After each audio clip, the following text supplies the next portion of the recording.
I love it that it doesn't auto switch. We're going to try this again. Hi everyone, happy Tuesday. I am freshly back from California. I spent 5 days there with my 2 youngest kids. Remembering how to play was a lot of it. Now I am, crap, hang on. Okay, are we live?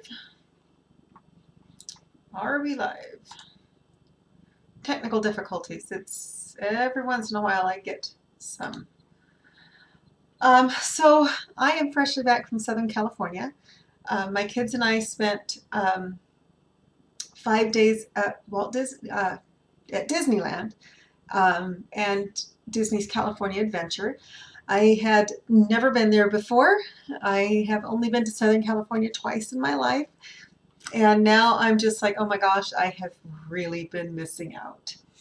I think we're finally glitch free. But it really brought to mind, I disconnected for the whole 5 days. I wouldn't answer texts, I wouldn't answer WhatsApp, I wouldn't, with very, very few exceptions. If my older kids reached out, I knew I would answer them. But for as far as, and a couple of, like one friend that I knew I would answer, everybody else was off the grid. So I was like, well, I'll respond to my parents, I'll respond to my kids, my adult kids, and I'll respond to one friend here in Utah, one, and that was because he had kind of masterminded our trip, and so I was sending him pictures and I was chatting with him almost the whole time. But other than that, no school, no work, not even thinking about work, not even thinking about school, just completely shut down. I didn't even answer WhatsApp messages. So, and it was rejuvenating. We drove down on Wednesday. It's about a 9.5-hour drive, including all the stops. We drove down on Wednesday, got there later than I had originally planned because my windshield cracked Tuesday, and the soonest I could get it fixed was Wednesday morning. And so we had to wait for that to get fixed because it was right where, sometimes if you have a crack in the windshield, if the sunlight hits it just right, it's blinding. So I went ahead and got the windshield replaced, and then we went on our way about 3.5 hours after I'd expected to leave, which means we got there 3.5 hours after I wanted to be there. So we got there at 5:30 instead of 2. But we went to Disneyland, and for those of you that don't know me very well, I am fairly introverted, so being around a lot of crowds is draining. Even at a place as wonderful as Disneyland. I absolutely loved it, by the way. That's the first time I've been in my whole life. I had been there once briefly, and as part of someone else's decision to take us, and he kind of made it, I think we may have gone for 1 day, and then he moaned and groaned and complained about the expense of taking 4 extra people, which I don't understand. Don't take people you don't want to pay for. But what really brought to mind was, we went to the park on Wednesday. We went all day on Thursday. By Thursday evening, I was getting cranky, and I don't get cranky terribly often. I have hit my head, really hard, hard enough to see stars, and kept my composure. I'm not a cranky person. I'm not mean. I'm not hateful. I just don't usually get all that cranky. And I was frustrated with myself because here we were, I'm fairly introverted. My kids are too.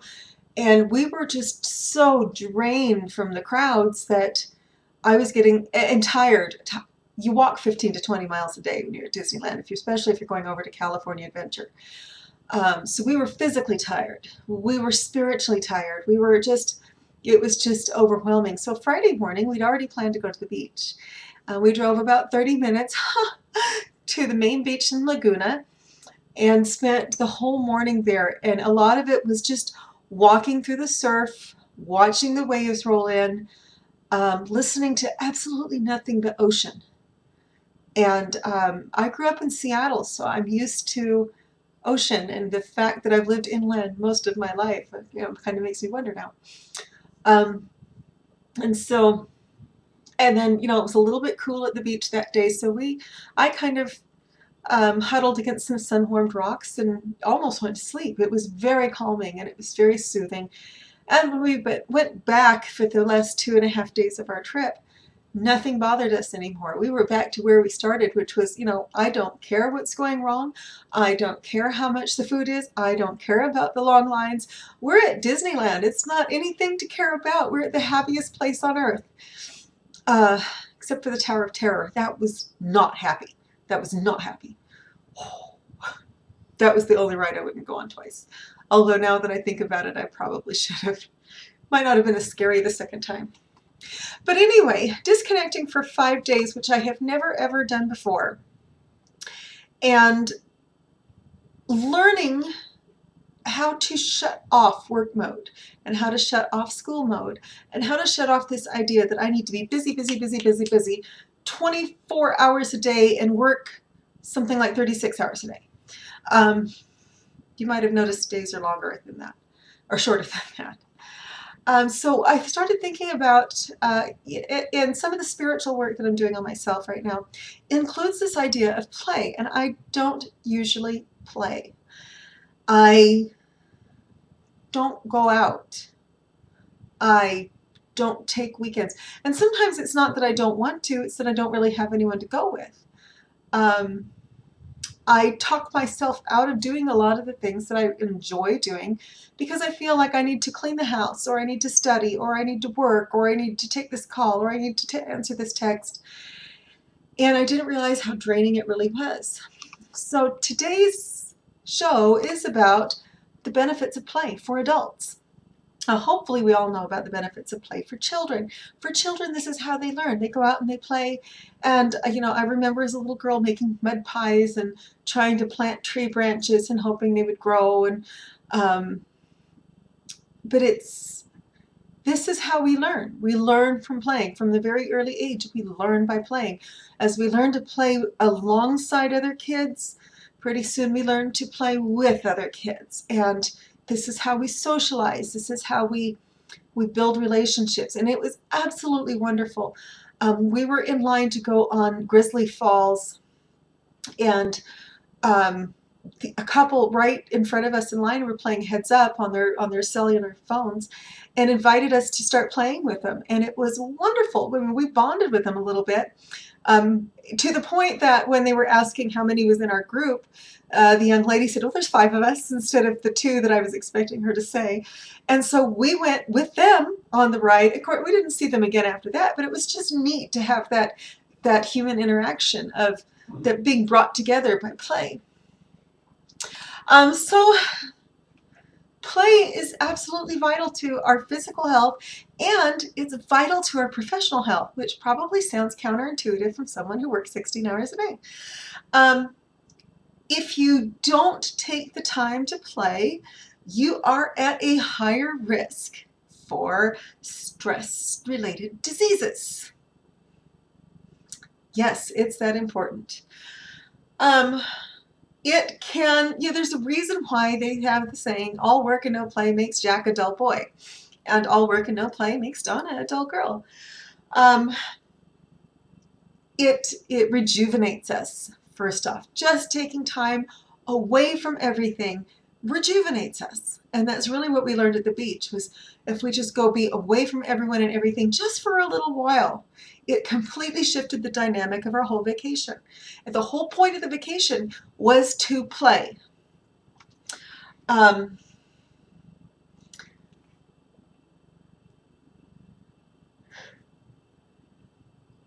mean, just think about what would happen if we all started playing like we were kids again. What did you do as a kid to have fun? We played, when I was young, when I was a kid, we lived in Seattle. And we had a narrow but deep lot. So it wasn't very much wider than the house, but it was deep. And so there was a place in the back it had a detached garage, so there was like the house, and then there was a yard, and then there was a detached garage, and then there was some more yard behind that. And in the very back lot, there was a cedar tree that had fallen over it, but it was continuing to grow, and it had trunks that were coming up. So it looked like this giant horse, and we used it as a horse, and we used it as a sailing ship, and we played with it as a pirate ship, and we played with it as just all kinds of things. And it was absolutely, that it would trigger my imagination. Sorry.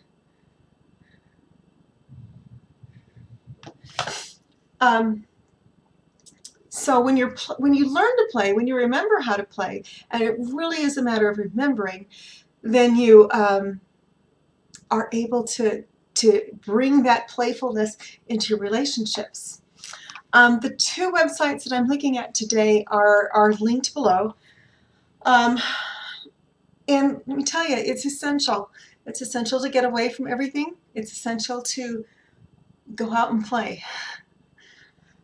This is a time to forget about work, forget about commitments. We're all overcommitted. We're all stressed to the gills. And when you play in an unstructured way, it has a tremendous amount of benefits, including starting with relieving stress. I've already touched on that. It actually improves brain function. It can stimulate the mind. Like I said with the tree that I used to play with as a child, it stimulated my imagination. As an adult, I think I would go back there and just see a fallen over tree. But as a child, it was a pirate ship and all kinds of things.